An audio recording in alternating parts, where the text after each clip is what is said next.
Hi guys, welcome back to a new episode of Wake&Tech. Today in this video, I'm gonna show you how you can log into your Venueapp's account. Keep watching the video till the end. To log into your Venueapp's account, firstly go ahead and open your Venueapp application. The home page of Venueapp application will appear on the screen. Click on Profile option at the bottom right corner of the page. On the next page, tap on Login option. Enter your email address and password associated with your Venueapp's account and tap on Login. Click on an eye icon to check if you have entered your password correctly or not. In case if you don't remember your password, click on Forgot Password option. This is how you can log into your Venueapp's account quickly and easily just in few steps.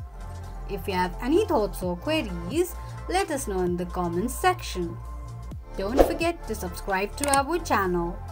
Also press the notification bell icon so that YouTube will notify you whenever we post a new video. I hope this video was helpful to you. Thank you so much for watching.